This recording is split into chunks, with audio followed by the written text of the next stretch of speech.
Welcome to The Real Build. I'm your host, Bill Ryman, your broker builder. And today I got a very special episode coming from a returning guest. And I can't believe how long at time's flown, because we talked about this on our last episode 90, back in March. And she is back to do a market update.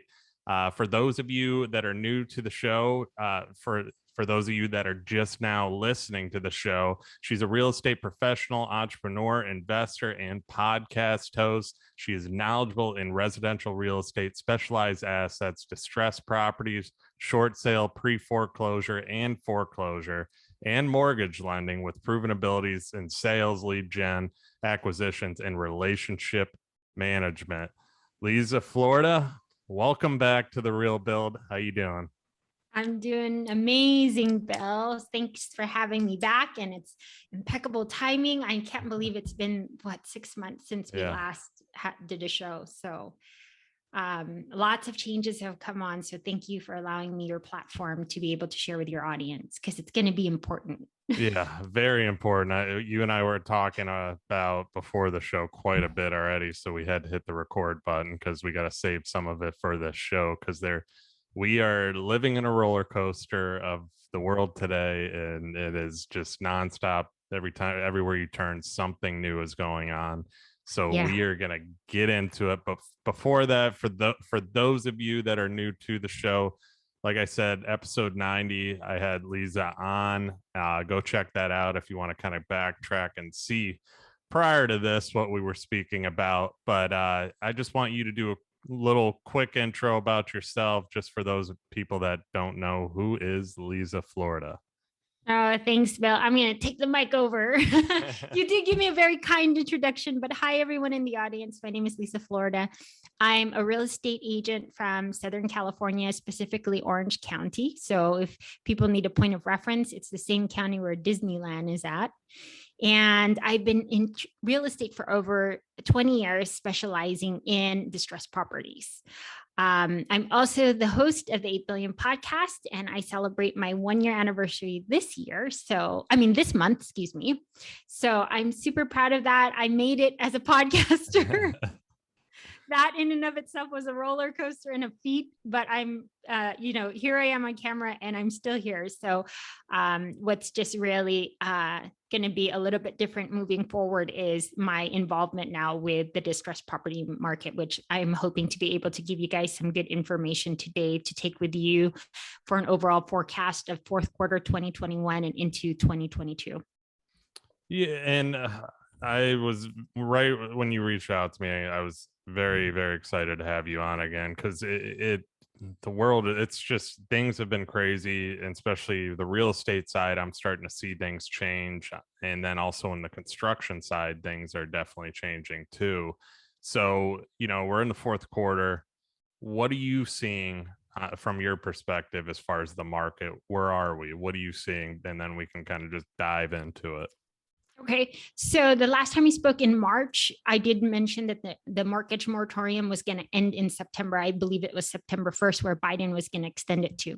He had extended it. The eviction moratorium, which is different, which is separate. This is allowing all of that. I guess for the most part, you would say the investors had an accomplishment, or like that was a big win for the investors, because at that point, the eviction moratorium in August that was lifted would allow them to start allowing these investors to start evicting for those that weren't paying rent anymore. So that was big. But remember, just please bear in mind, this all varies from state to state. And at this point, even if the eviction moratorium has lifted, no physical evictions have started yet. So reportings have started. And I believe that maybe depending on each state, some of these landlords are going to start evicting some of their tenants. So that's going to be really, it made it on the news and media like for 1 week, and then it completely stopped. But of course, there's so much going on in the world. Well, fast forward, they decided to end the mortgage moratorium. They extended it from September 1st to September 30th, and it has ended as of last week. So starting October 1st, they could report. That means that all forbearance programs didn't not necessarily end, but for the most part, unless you have a really strenuous case and all your documentation is in the bank, everyone has got to start paying their mortgages already. So here's what was alarming. So I ran the numbers. So across the board, some of the big platforms that will show you foreclosure numbers is gonna, I think it's gonna be Black Knight. I'll forward these to you, Bill, so then you could put in the description. Black Knight is another great source. RealtyTrack is something that everyone can just go on realtytrack.com. I ran the numbers on existing notice of defaults, right? That means 90 days, 90 days or longer defaulted, then that's a recorded default from the end of July until probably last week of September in just Orange County alone, in my county.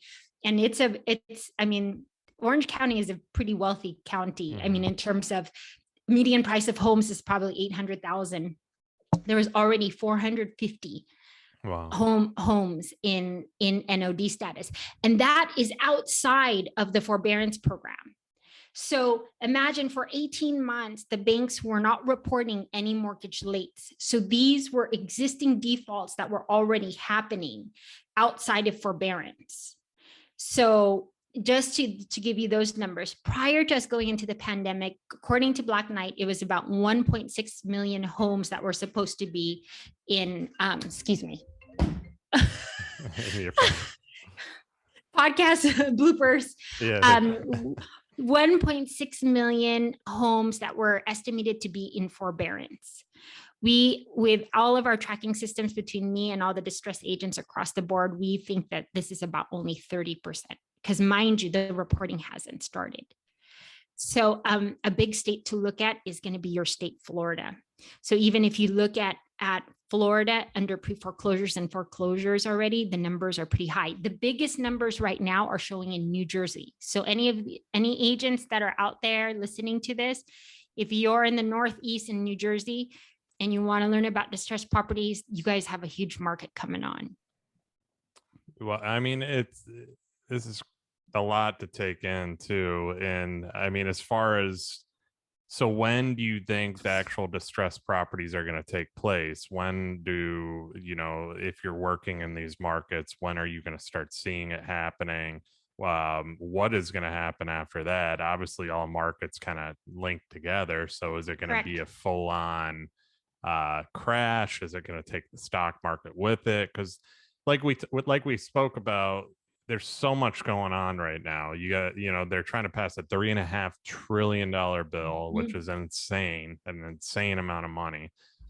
Increase the debt ceiling, so increase and give more debt, spend. It's one thing after the other we keep hearing about. And I mean, $3.5 trillion is, I think they said it's a $1 billion for every page of that bill or something. I forget what they were saying, but it's just insane. So let's go into that. So when are we going to see this?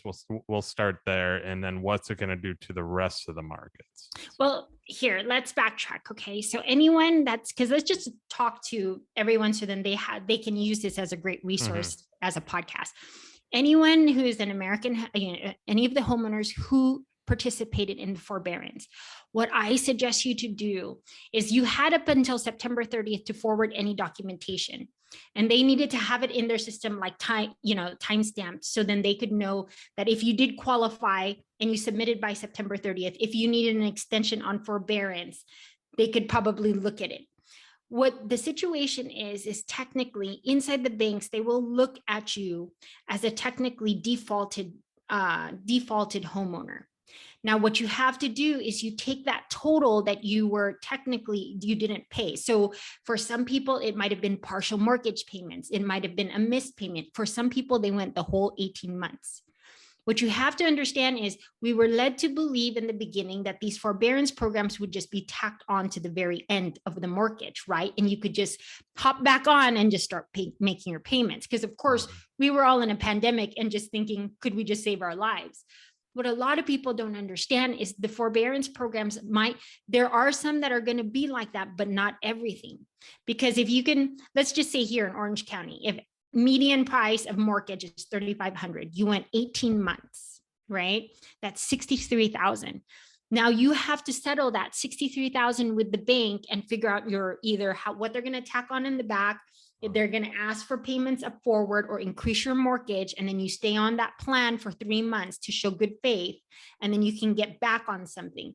But everything is going to be a negotiation until you're technically reinstated. So people who are under forbearance programs understand that inside the banks, you are technically a defaulted file.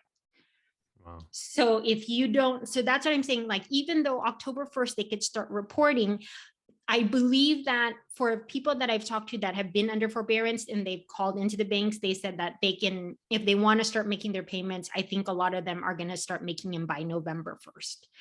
So where you'll start seeing maybe 30, 60, 90-day lates is probably going to be towards the end of, I would say, the year. But you'll really see 90-day notice of default, which is a recorded notice of default. That's technically you've missed 3 payments straight, and now you're 91 days in default, and you have a recorded document. You'd have to get yourself out of that in order to get, reinstated. So there's so many different levels of where you're at. And that's why I wanted this podcast to be a helpful resource to anyone. It would behoove you guys to already call your lenders and start asking or negotiating how your forbearance program is working out.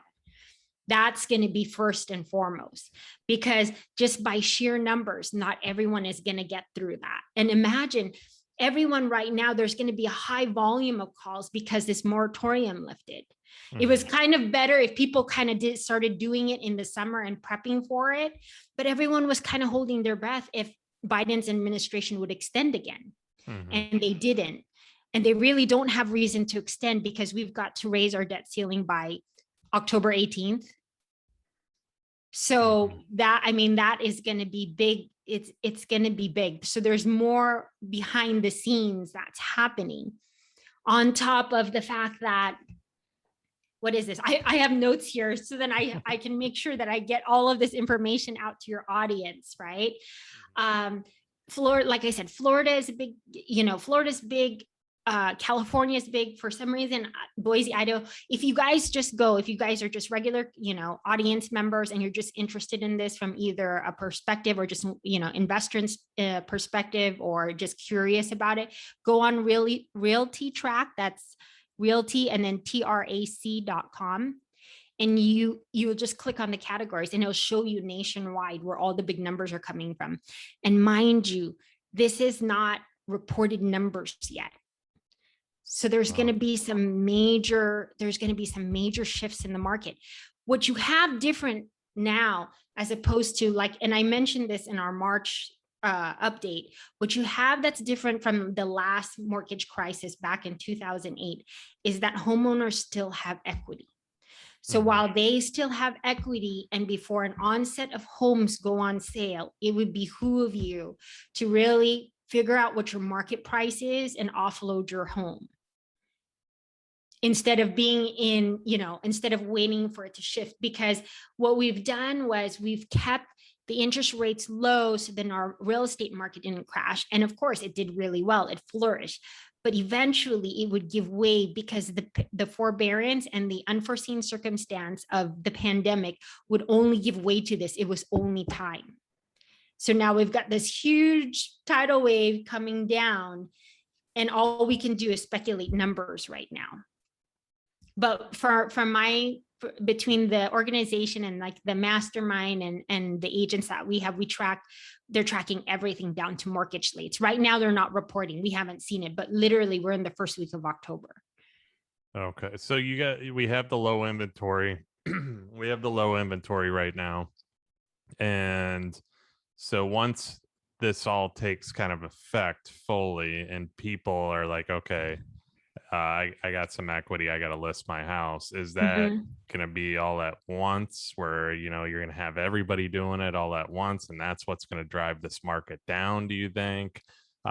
Is it because it's kind of getting to the point too with this whole debt ceiling, with the debt ceiling issue, the stock market's looking shaky, obviously.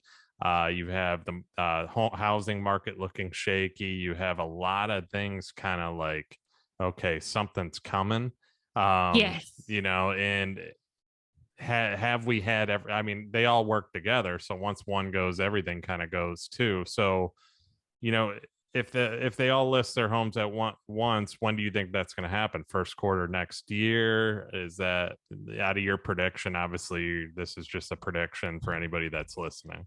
Well, it's going to be tough and it's going to vary from market to market.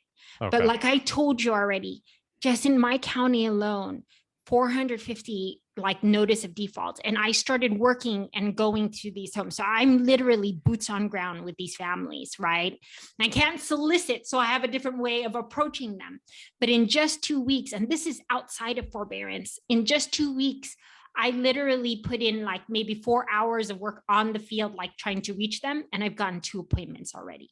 Because what I think is a lot of these people, for the most part, the pandemic has either protected them or the mortgage bankers have been working with them. But when there's this whole onset of everyone coming on, they can't just be like, oh, I can't, you know what I mean? I can't extend this for you much longer. The moratorium has lifted on September 30th, and these banks have to get their money back.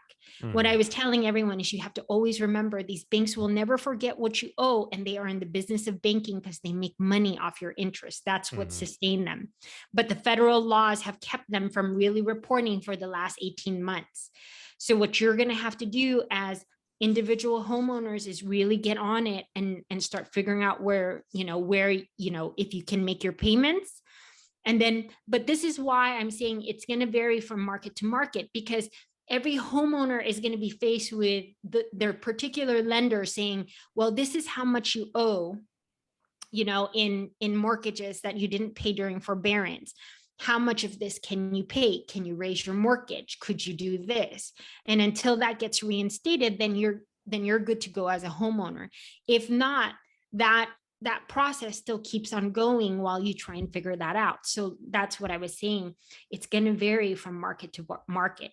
But with the moratorium ending as of September 30th, the first set of defaults you really will see will probably be by December 30th, where you'll hit the 90 days from people that couldn't make that first mortgage payment from the time the moratorium lifted. It's going to be very interesting. Yeah. I mean, it was very interesting when we spoke back in March, and now it's just only gotten even more crazier too. Yeah, it's gotten more crazy. Yeah. And you brushed on the debt ceiling. So what if they don't increase the debt ceiling, in your opinion? What's going to take place with that? Because obviously we have a lot of arguments going on within Congress, and we're seeing that craziness take place. So what's happening with that, in your opinion? I know that they're talking about even extending it to December, but we can't. I mean, we're super hyper inflated right now. We printed so much money. And the thing is, I've even watched something on my YouTube feed came up with like Robert Kiyosaki, and I don't get to watch him. I love him, but he's like, I'm pure capitalist. And he goes, he's predicting a mortgage. I mean, the biggest financial crisis. I think I saw that too. Did you see that? Up on mine. Yeah. Yeah. And I was just like, oh, I think I watched the first 20 minutes. He kept marketing his book, and he's really great. He said, I'm a pure capitalist. And he goes, with all the money we're printing, he said, we created such a big gap, right, between the rich and the poor. We are creating even more of a big gap right now. And even just prices, you and I just talked about it, just grocery shopping, it's $200 more for the same things that you guys got. Like I was out running errands and I had to go get a combo meal. Combo meals used to cost us $7-8. I paid $12 for a combo meal. Like, what is this? I honestly believe it just kind of depends. They're gonna battle at it between the left and the right. You know what I mean? Because but at the base, regardless of whatever side you're in, I've said this on multiple podcasts, they're not going to ask you if you're Republican or Democrat when you put in your loss mitigation and all your applications. You just got to navigate what's best for yourself. Yeah, I highly agree. I mean, they're bickering, we're the ones taking the hit, and it's like a trip to the grocery store, you're definitely seeing it. You're definitely seeing it everywhere else. You buy a cup of coffee at Starbucks, it's more money now, or they Mhm. can't get it or something because they don't have a certain thing, or that don't have enough of it, and you just keep hearing that excuse: covid. Same with building materials, as we were talking about before the show. It's appliances are coming staggered. We have to pre-order stuff well ahead of hands. We have windows and doors that are taking 30 weeks plus just to get those. We can't get Sherwin-Williams paint right now, so we have to go to Benjamin Moore. We can't. Steel's gone up through the roof. Lumber's starting to slowly go up again as well after it came down. It's just plumbing material and supplies, pilings. We drive pilings here because we're on the water. They ran out where they usually get them. They ran out of steel for them. They couldn't get the steel, and the steel was back ordered. So now our piling company's having to go up to Tampa to get pilings, which the freight charges are insane. So now the customer is paying double for pilings as well. So it's literally been one thing after the other, and we see it more than ever in the building industry. I mean, wiring for electrical has gone up. Generators, we have to order generators now, and a lot of people do generators where we're at because of hurricanes. We have to order them 8 to 9 months ahead because they can't get them. Yeah. So it's all these ACs, same thing, HVACs. If you're not a builder, I've heard from other people that are trying to get AC parts, stuff like that. They're having trouble getting parts. They're having trouble getting new units, and most of the AC companies are providing for the builders. So we've been okay, but they've gone up in price too. Carrier, which we use, 15% has gone up. It's literally one thing after the other every single week. And I jokingly said to you, I feel like a shrink with my customers because I got to pick up the phone and say, this is this is why this is why, it's just, Yes. but it's getting ahead of it. I always set the expectation. That's what I've always been good at, because if you don't, they're going to be very upset. But it's literally one thing after the other. On the real estate side, I'm seeing kind of properties now, it's flatlining. So things Mhm. are sitting. They're not selling overnight anymore. It depends on the property. If it's brand new, good price, somebody might scoop it up. But other than that, there's just a lot of the same stuff sitting, which wasn't happening about last time we spoke. Things were crazy. They were Correct. selling overnight. So, They were selling overnight. I mean, even in that time frame, right? Like if I had a client that came up to me, and more than likely, because I service more buyers, I was like, unless you really need to get in a house right now, I'm not encouraging you to buy. mhm, And but and my only thing was just because I said to them, if it's real estate is really high right now, I said, one, you're going to be disappointed because there's 20 bids. On top of all the 20 bids, they're all overbidding and releasing appraisal contingencies. mhm. So I was like, this is really like hyper inflated. So I said, if you have to get in a home, I'll represent you, but please stay in it for a long time. The good thing is if they got in at a low interest rate. So I'm not trying to tell everyone like, hey, whoever just bought in the last 6 months, you're going to be at a loss. All you got to do is just stay in your property, and you paid low interest rate for it. So just ride the wave while this market corrects. And Mm. honestly, I know we can feel it. And I think a lot of people who are finance savvy or have just been watching the real estate market, they know it. It's just that they're not really announcing it.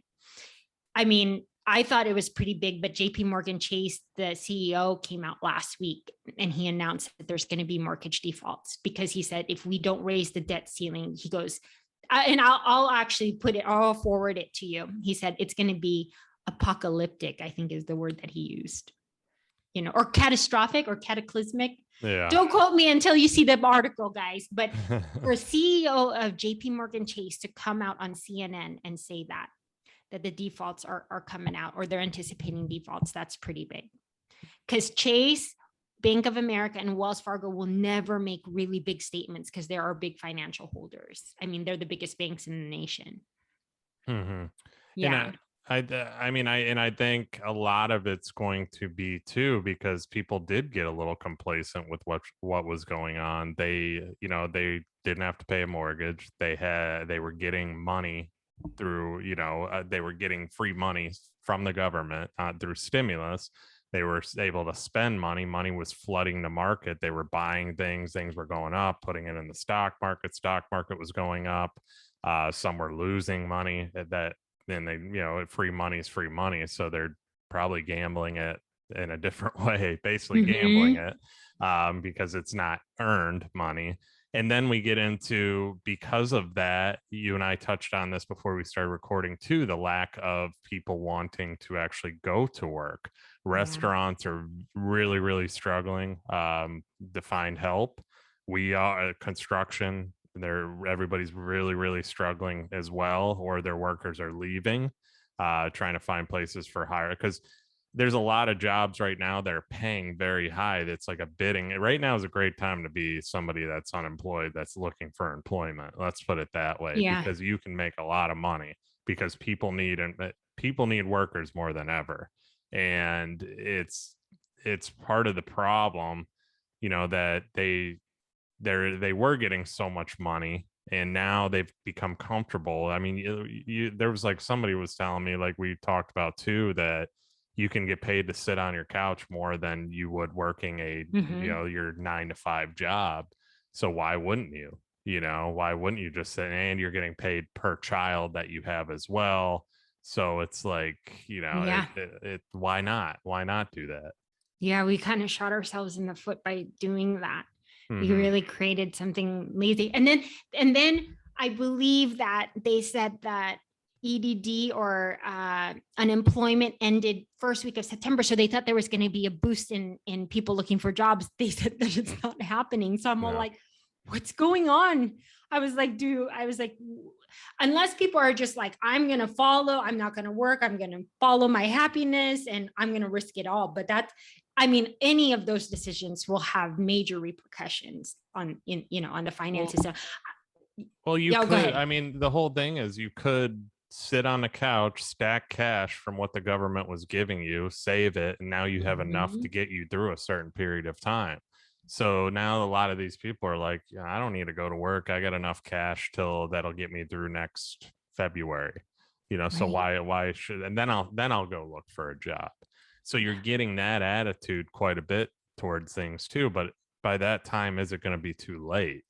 And you start thinking about that. Is it going to be too late where things are crashing? They can't afford things. People are out of business. Businesses are closing and they can't hire. That's what comes with collapse. And it's scary to think about, but you're seeing all this get set up, cargo ships outside, not getting into port. I mean, it's going to be an ugly holiday season. I can already predict that, because is that happening in Florida also? Not that only news thing I've seen is California. That's all I've seen. I have not seen it with Florida. I don't know if it is happening. I know DeSantis has been pretty on top of a lot of different things, but I know the main ports obviously are on your coast too for a lot of goods. I mean, I've seen, farmers, a lot of the product from farmers aren't as good either because they don't have employees, or because they're trying to produce the demand too fast, is what I'm guessing too, and their crop isn't as good. And I mean, meat's high price now. Everything has just gone through the roof. High price. Poultry, I think chicken, I've seen in restaurants, local restaurants here, they raise their chicken wing price because there's a shortage of chicken wings, so it's double the price. I mean, it's insane. Like, even just in the summer, if like me and a bunch of girlfriends will go out to dinner, each of us are, by the time like your dinner plate in and maybe 2 drinks, and then everyone splits a dessert, we're $100 in. Oh yeah. Easy. And I was just like, oh my gosh, this is like my allowance for like 2 months before when I was in college or something. Yeah. No, right? Or high school. Same exact thing. I went to dinner. We got it from my real estate broker or whatever. He gave us gift cards or whatever. Thankful for that, because we got the bill just for 2 of us, dinner, think couple drinks each, and then one of her drinks was insane, but not getting into that detail. But and then I don't know if we even had dessert, and it was over $200. So yeah, it's just and this was for, I had a steak and she had, and my steak was like, and it was a surf and turf dish, but anyway, it was like $59. Like I said, I had gift cards, thank God, but it was a Right. pricey, it would never be, it never was that expensive, you Yeah. know, and you're starting to see these things where these price increases, even in every restaurant, like back to the chicken wing thing, it's double the price. You get less wings, but it's either the same price or you pay double for the same amount. So it's like, what is going on? Is It's this chicken Carol, is wings. this a trick? Yeah, it's like, and you're seeing, it's just all these little things you're starting to see. But in the construction industry, we see it more than anybody because we're dealing with this on a consistent basis. Tile, everything. There's a lot of tile now that's special order tile because you can't get it as fast. So we're literally having to shift our business to kind of get ahead of all this. So we're having to meet with clients earlier, get their selections done earlier so we can get things ordered. Still, even if by doing it early, I have one house right now, we can't get sliding glass doors. I think because there's such a high demand in this manufacturer for windows and doors too, the quality isn't coming out as good. Because we built my sister a house recently, and she had two cracks randomly happen in her windows, and and it's impact glass, so we've never seen this before. And she's had Wow. two windows do that, and I'm guessing because of poor craftsmanship, because they're pumping them out, trying to keep up with demand because it's so high in Florida. I think we're the number one move to state right now in the Yes, country. So it's you guys just, are. and the building it hasn't slowed down. I'm still getting calls for building. It's just we've kind of capped ourselves to where we're like, we're a few months out before we take anybody on right now. Um, but it's been crazy, and it's one thing after the other, and I don't see it going for the better. Let's put it that way. I personally don't see it either. And I don't like instilling fear in people, Neither but do I. Yeah. yeah, but I'm just all like, okay, if I know this based on everything that I've seen in the past, if I can at least so here's the thing, you're either going to have to really, like, if you don't want to work, you're going to have to save and save really well, right? And then make it stretch, or you're going to have to really hustle. You Mm-hmm. know what I mean? To really keep up. And then that's really what's going to define you, because once prices drop, all these big investors are going to come up and buy up everything, which creates the bigger gap between people right now. Mm-hmm. And then here's the thing, if you're going to start evicting renters, where are they going to go? Because rents are still high. Mm-hmm. So they can't afford it. Where are these people going to go? Rent is just as much as a mortgage, Yeah, if not more. if not more. Yeah, exactly. It's going to be a big issue. I mean, I thought things are high right now. I thought about selling my house. I looked around for rentals, and the rentals they were smaller than my house, and they were $1,000 a month more. So it's like, Yeah. and people are getting them, and then vacation rentals down here are so big that there's not many annual rentals anymore too. Right. So it's crazy what's going on. And then you think about what do you think, your thoughts on the $3.5 trillion bill? I know there's a lot baked into this thing. I mean, 2,500 pages in this bill, I think, is what I've heard. And it's massive, massive spending. I don't think people comprehend how big $3.5 trillion is. And then, they talk about building infrastructure and building back better. But if we don't have the materials, this is me thinking logically here as a contractor, if we don't have the materials to build back better, how are they gonna, how are yeah, they going to build that? Exactly. you don't, That and debt I is, and I'm not going Republican Democrat here. I'm yeah, just laying out the facts here that materials, steel, everything is very, very high right now. It's hard. There's a lot of things that are very hard to get as well. We're already seeing it even in the big builder, seeing like Pulte Homes, all those guys that are building out big subdivisions. They're struggling because, I mean, roof tiles, those just went up. We have to pre-order because dark roof tiles are popular right now. We have to pre-order them well ahead of hand.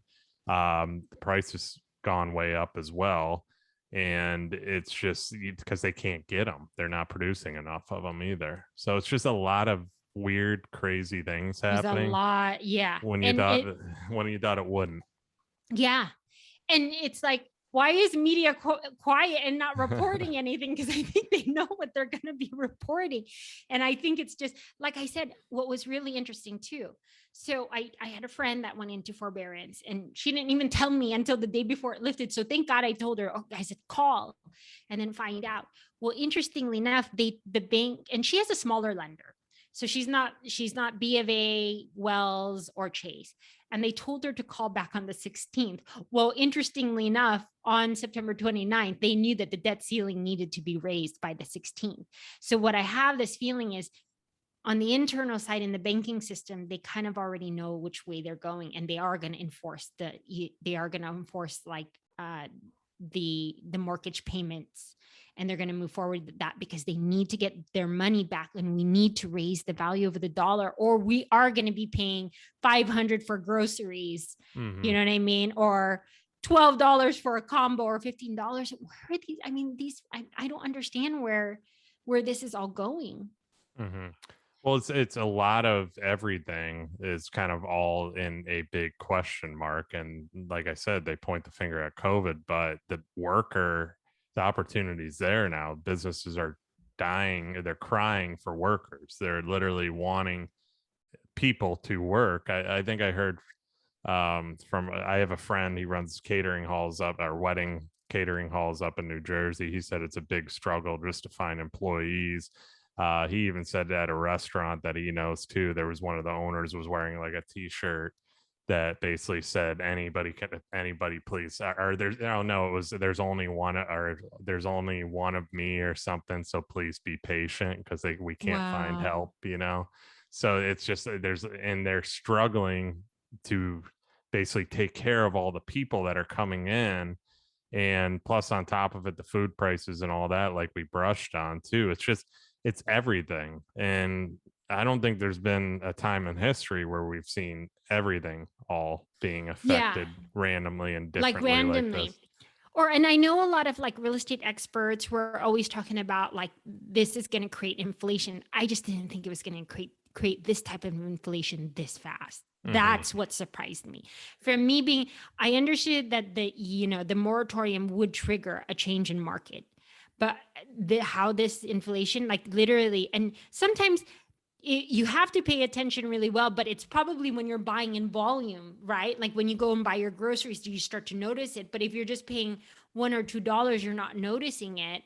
But they are inching up those prices just because, one, they're probably like, I don't have employees, and you know what I mean? It's all just a trickle effect. That's why I'm really concerned, or I'm trying to get on as many podcasts as I can across the nation just to let people know, so then they can just prepare in their own markets. You're going to have a very busy market, Bill. Yeah. I'm telling you, it's good for investors. There's going to be investors that are going to be able to pick up. I mean, I'm telling you how unique the stress market. I have 2 appointments, and interestingly enough, one of my appointments has a second trust deed that he has a notice of default on, but it's from the previous homeowner and wasn't reconveyed properly. So technically he has to go back to title and clear that with them. But then I was just like, why would they create an NOD? So what some of my colleagues and I were thinking was that, oh, he's going to sit on it and he might actually even foreclose on it, because what he's going to do to the first is either buy out the first or just make the payments and take it over. And then he could take back the house if he wanted to. It's going to be really interesting what's going to be happening, because people are going to want to, take up properties, they're going to want to get it any way that they can. I'm curious to how this general area where I'm at here in Florida is, because there was such a mass movement down here of people trying to get out of where they were and come to Florida. And I mean, it's still, it's not as crazy now, like I said, but I mean, where we build is Marco Island, Florida. And I was talking to somebody about that today, because I live in Naples, and they were like, well, do you miss living in Marco? I go, no, because never has there been a time. And I go, you're about to experience where everybody's all going to be here at once, because it's very seasonal. too. So Yeah. October, the Oh, car, yeah, that's right. The snowbirds. yeah, they all start coming back. So I go, now you're going to have the full-time people that moved here full-time, and then you're going to have all the snowbirds here at once. There's no way that small area is going to be able to hold that infrastructure. That infrastructure is going to be able to hold these people, just because there's going to be so many people all at once. It's going to be crazy. So, I mean, Naples is a lot bigger, obviously. It's still crowded. The traffic's still going to be crazy, but it should be interesting to see on top of that, like how many people over leverage themselves because of Mhm. low interest rates, selling their home up Mhm. north, moving down here, and coming down. I get because it's like it's like your area here down in Naples is very similar. There's a lot of people with a lot of money too. Mhm. It should be very interesting to see what I happens. I think it will be. And to be honest, let's even say that you guys are going to experience, because the numbers are, like Florida is a state that everyone's kind of looking at.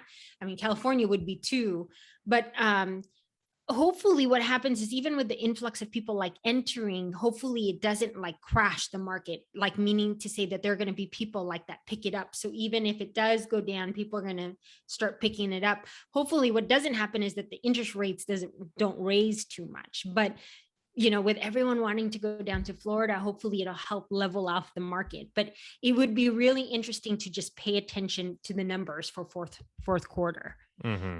But Yeah, like I said, investors are going to do, I even know that in the last years, because I know that there were people that I knew that were focusing on the Gulf Coast, no, the what is this? The in like close to Orlando, because there was a lot of the investors in multifamily units that oh, the were East Coast, default. yeah. Yeah, because they weren't being able to make, so they were offloading their properties, the multifamily units, for really good prices. Hmm. So yeah, I mean, like, that's what I'm saying is everyone loves the weather in Florida and California. It's going to be really interesting to kind of watch what happens with the market. This is now when you really want to watch and pay attention to So do you everything. do what Kawasaki said and move all your money right now into gold, silver, and Bitcoin? He said that. He's all like, I'm going to buy it. He goes, remember, it's all about when you buy it for. And Yeah, he's all like, he was calling a crash on that too. So I mean, if all that crashes as well, and then you have a real estate crash, then you have and like I'll if I go on my YouTube, it's just crazy. It's like crash, stock market, crap, prepare. yeah. Like that's all you see is Yet the you don't see it on media. and that's I don't really watch a lot of regular news anymore just because it's all every time I turn it on I just get aggravated on top of it, just Yeah. them fighting with each other. But YouTube, I watch a lot of YouTube and kind of try and stay up to date on that, and I have a hobby shop business too, so I stay update there. But long story short, that's all you're really starting to see. And I mean, we've seen that those type of videos in the past because they try and grab the attention of people as Yes. well. But now you kind of have that eerie feeling of, It's that feeling, right? Like it's too quiet on media, and yeah, yet you have everyone saying on YouTube like this market is going to crash. yeah. And do you pull all your assets into cash? Do do you put it, like, what do you do? That's the question people are trying to figure out too. If you're in the stock market, do you sell now? I mean, yes, it's gone down within the last couple of days. I think today was a up day, but or if you have your 401k, do you turn that into cash? What are you supposed to do? It's that's the question people are wondering as well. If you have crypto, do you sell that too? Is that market gonna tank along with everything else? So I mean, because there's so many investment areas, what do? Do you convert your money to cash, but the dollar keeps dwindling down? So what's going to happen if you convert your money to cash? What's cash going to be worth? I It's know just, that's what I was. I'm trying to figure it all out too, because I'm all like asking my cousin who's in finance. I was like, should I go to the banks and get my cash? You know what I mean? But then my cash isn't going to be worth anything according to this inflation, right? what I genuinely think is it's going to be a great opportunity if you do have some, monies to invest, is to buy while it's low. And then if you happen to not be able to cash out and your portfolio starts to drop, you just got to hang on through the wave. Now, how long that is going to be, it's kind of unpredictable right now. Some people were saying, some people from us and the numbers that we're seeing, we're saying that it might be about a 5-year stretch, but again, I don't know. It could be less than that. Let's hope. Yeah, let's hope it's not a long term. Not a long, yeah. But we did have, I mean, from a real estate standpoint, considering how big that mortgage meltdown was in 2008, I mean, that they rode that for a good 5 years, and then everything started going up. And that's another thing to pay attention to, is just the investors now have pooled their capital together. So their buying power is so much different than in 2008.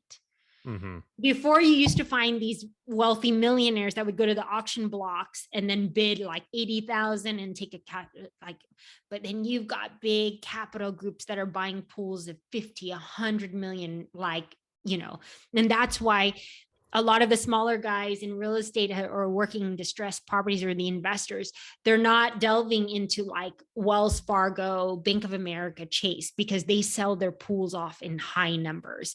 They're dealing with the smaller banks where they can, take a list, look at a list of 30 to 50 homes and say, okay, let's bid these properties, Yeah.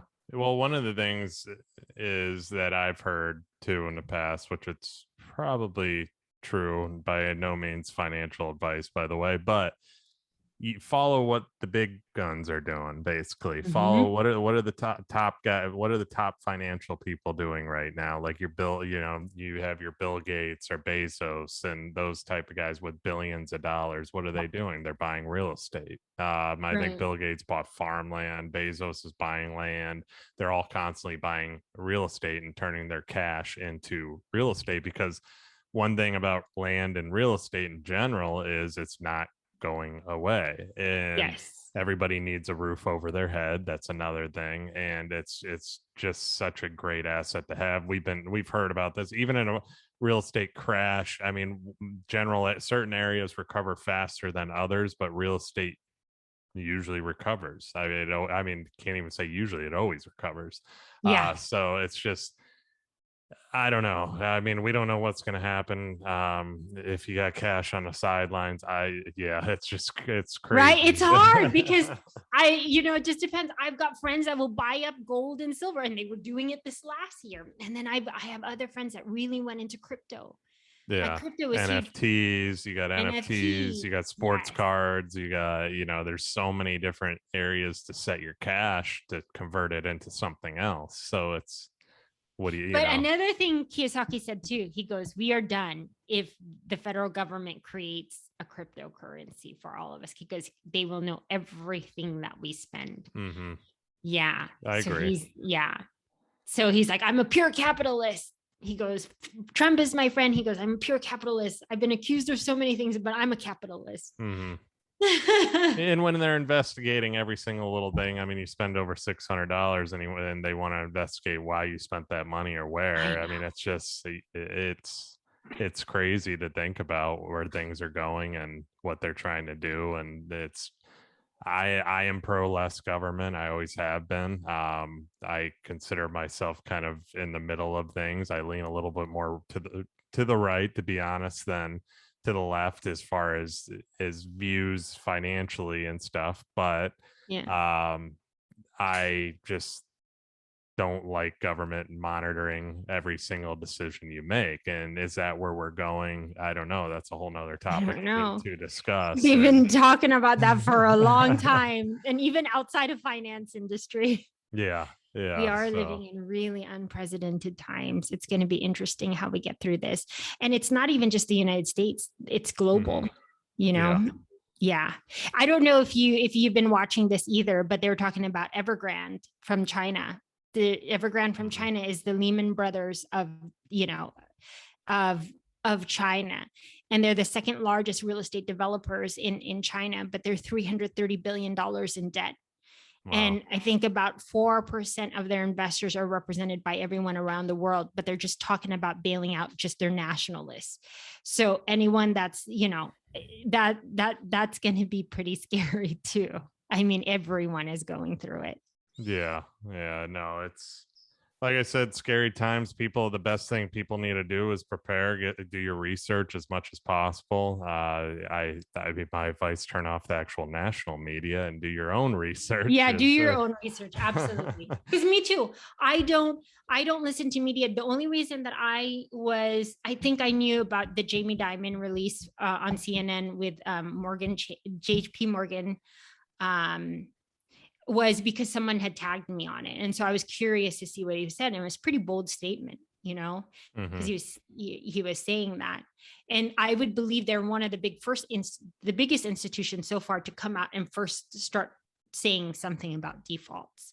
But I think that he is at least like they're piecing it out and putting it out there. And then if anyone just kind of puts two and two together, another person to watch out for would be the gentleman.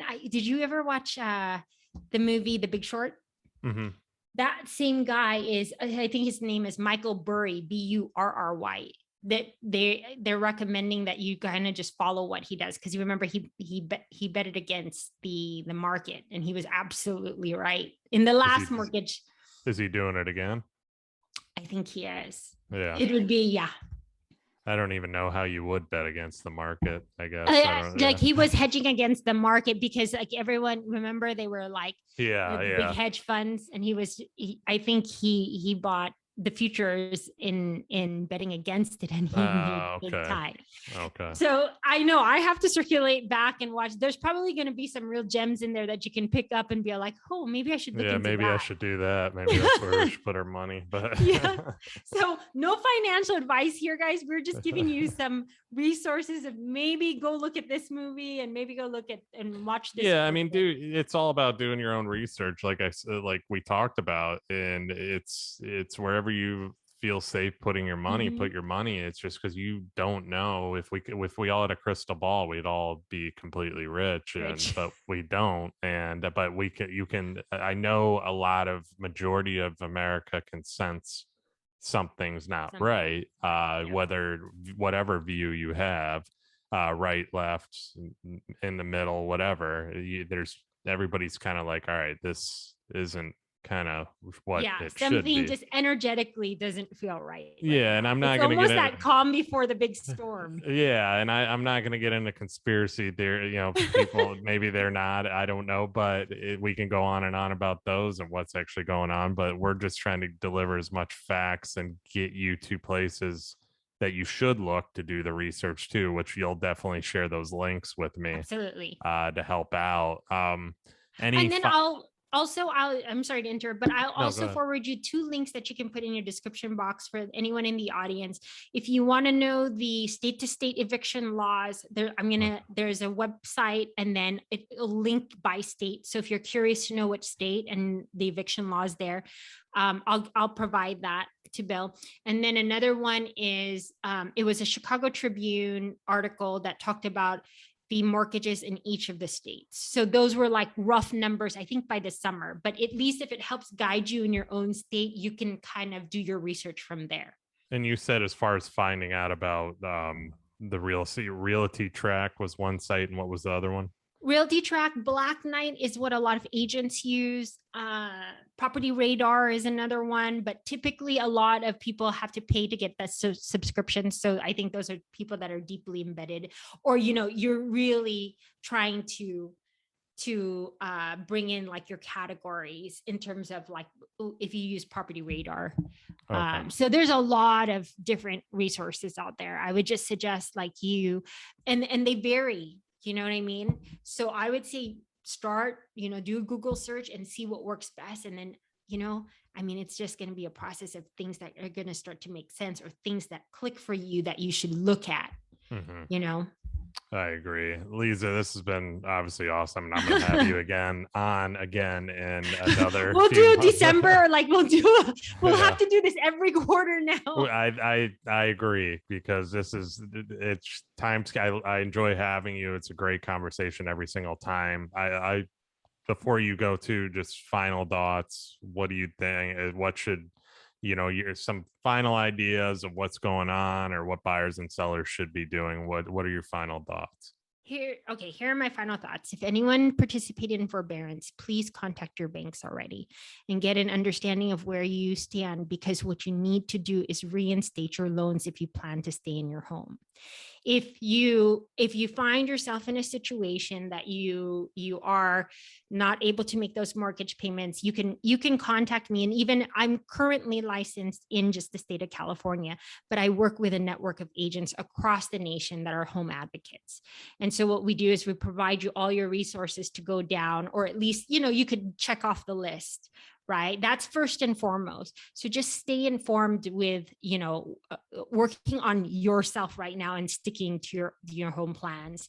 And then I would just tell everyone, like, I believe that October is going to be a big announcement of where we are going to go financially as a nation. And like I said earlier, if it is a matter of you would rather take it easy, work on certain things, be more creative, and switch positions in your career, I would just say, it might behoove you to really just be a saver first while we watch what the fourth quarter does. If not, there's a lot of jobs out there, guys. There's a lot of great bosses like Bill if you're in Florida.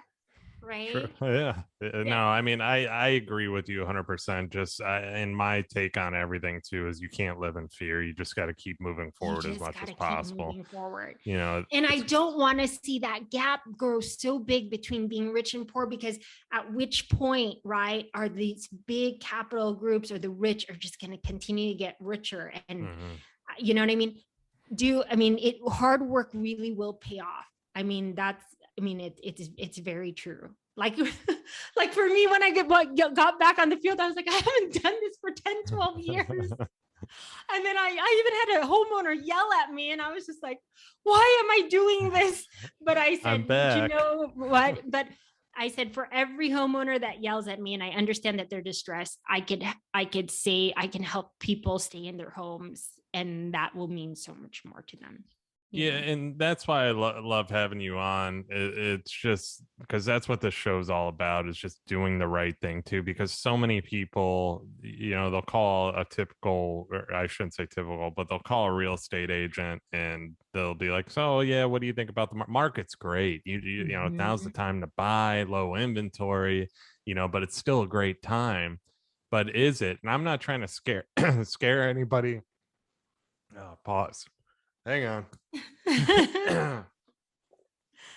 All right, that was a pause gap, but I'm not trying to scare anybody out of, find an investment or doing what they want to do. If you want to buy a home, if you have the cash, buy a home.